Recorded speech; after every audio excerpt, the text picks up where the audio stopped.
presenting the transcription feature, Superman. Up in the sky! Look! It's a bird! It's a plane! It's Superman! And now, Superman, strange visitor from the planet Krypton, who came to Earth with powers and abilities far beyond those of mortal men, and who fights a never-ending battle against crime and injustice, disguised as Clark Kent, mild-mannered reporter for a great metropolitan newspaper. Kent and Jimmy are now on a cruise around the world on the Clara M, last of the clipper ships. Just as soon as the vessel got underway, strange things began to happen on board. In our last episode, we heard Teak Barnaby, mysterious peg-legged first mate, relate the tale of the Whistler, the spirit of a whistling seaman lost overboard many years ago, who was said to return to the Clara M and whistle as a warning of impending trouble. Just as Barnaby finished his story, an eerie whistle was heard. Shortly afterward, Captain Hawkins was lost overboard, but fortunately was rescued by Superman. As we join them now, Kent is busy banging out a story while seated on the deck of the Clara M, southbound for Panama. Listen.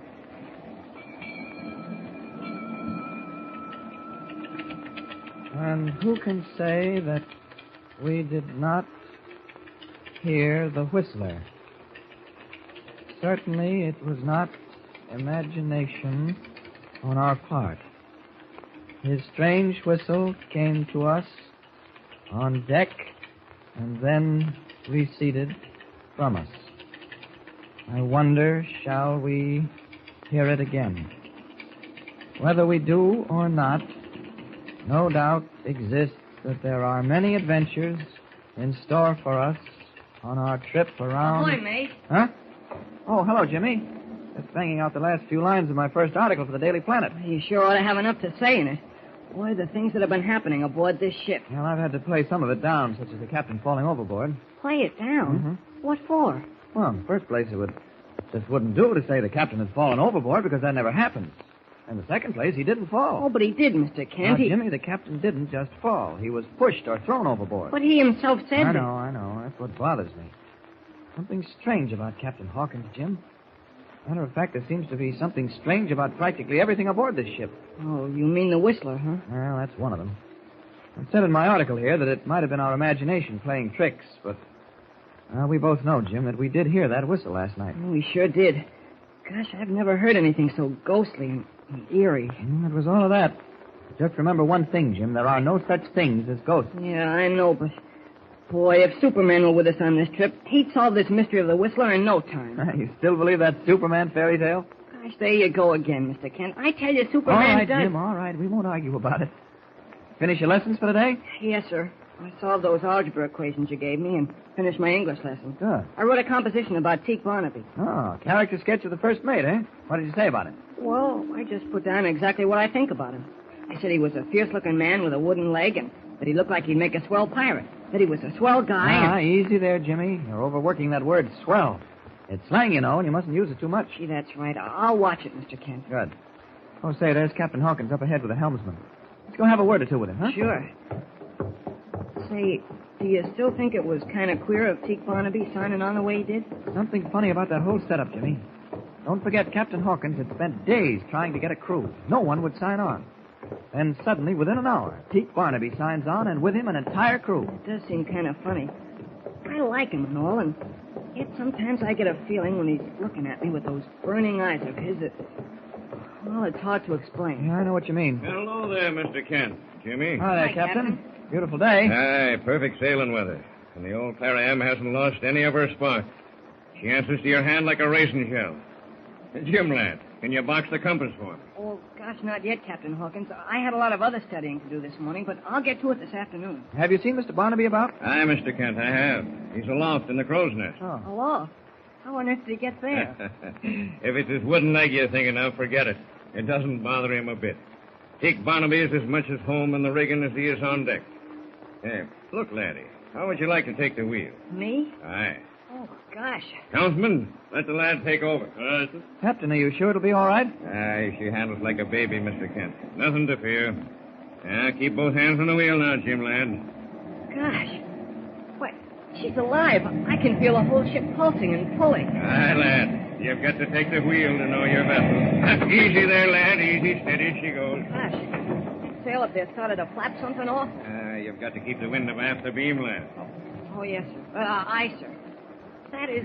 Before you let Jim do any real steering, Captain, you better explain most of these nautical expressions to us. If we're not careful, Look out! Quick, man! Quick, Scott. What happened? That belaying pin came down from aloft. Struck the deck where I'd been standing. Mr. Kent, if you hadn't pulled me out of the way, I'd be a dead man. Aloft there, you blasted benighted son of a pigeon! Aloft! That's you, Mr. Barnaby! On deck, you... Oh, if only the lad wasn't here so I could express myself. Here comes Mr. Barnaby now. Gosh, look at him slide down that rope. Sheet, lad, sheet, not rope. And mind your helm. Support, support. I don't know what to... Helmsman, take over. All right, lad, I've got it. Well, mister, what have you to say for yourself? Beg your pardon, Captain. I don't take your meaning. You know what I mean right enough, Mr. Barnaby. That belaying pin fell from aloft. It would have killed me if Mr. Kent here hadn't pulled me out of the way. Oh, how he saw it coming is beyond... Belaying pin? Aye. Fell from aloft, eh? Well, now let me see. Well, blast my eyes if it ain't gone. Gone? What's gone, Mr. Barnaby?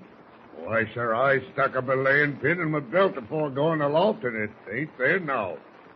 Must have fallen out. Such carelessness is inexcusable, man. I'll not have it aboard my ship. You understand? Aye, sir. Blast my eyes, I can't fathom it. I've never dropped a belaying pin before. Be careful you don't again. Huh? Oh. Aye, sir. I want the foretopmast staysail drop. Lay forward to the men, Mr. Barnaby. Aye, sir, aye. Well, ship. Well, I can't thank you enough for saving my life, Mr. Kent. I must say you were on the alert. Yes, Captain. Something we'd all better learn to do aboard this ship.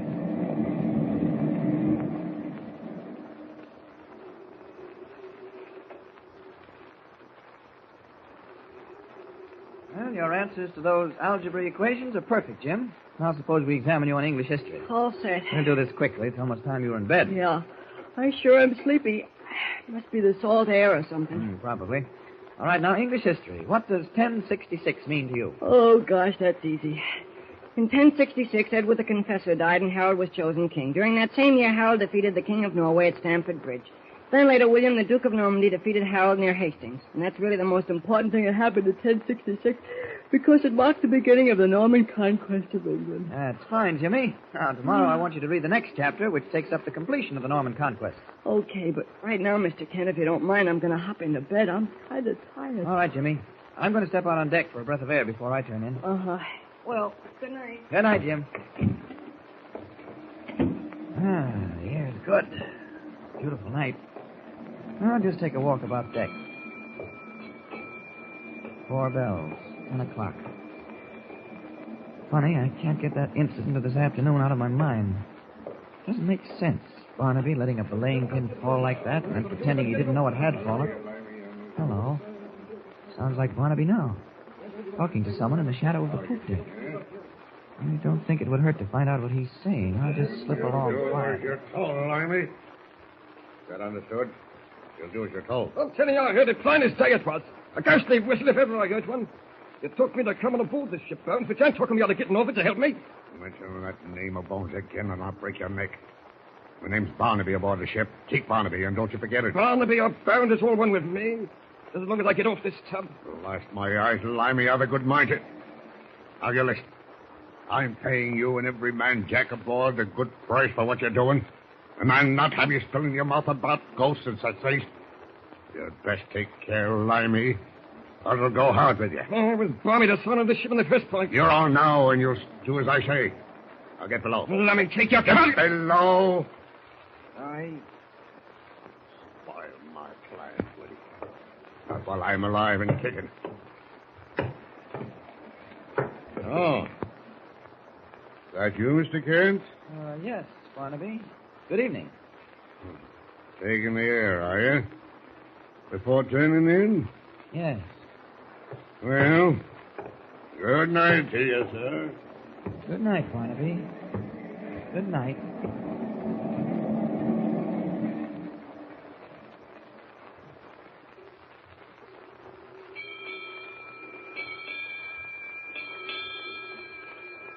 Oh, 1066, William the Conqueror, Battle of I've been trying to get to sleep ever since Mr. Kent left the cabin over an hour ago. Thought I was sleepy, too. All those dates of English history keep running through my mind. Gee, kind of mysterious lying here in this cabin with the creaking.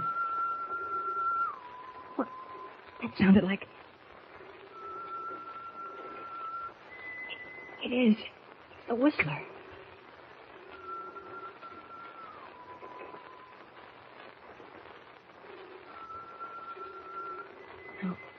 Now it's moving off down the deck. Gosh, I'm scared. But I can't let that stop me. Got to investigate. Got to find out whether the whistler is human or whether it's a ghost. Yeah.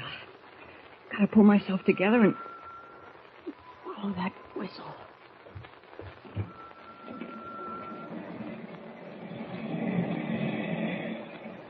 Well, the plot certainly thickens. What will happen to Jimmy as he follows the whistler? Will he solve the mystery? And what was the meaning of the conversation between Barnaby and Limey? Be sure to hear the next thrilling episode of our mystery story with Superman. Tune in the next thrilling installment of the transcription feature, Superman. Up in the sky, look! It's a bird! It's a plane! It's Superman! Superman is a copyrighted feature appearing in Action Comics magazine.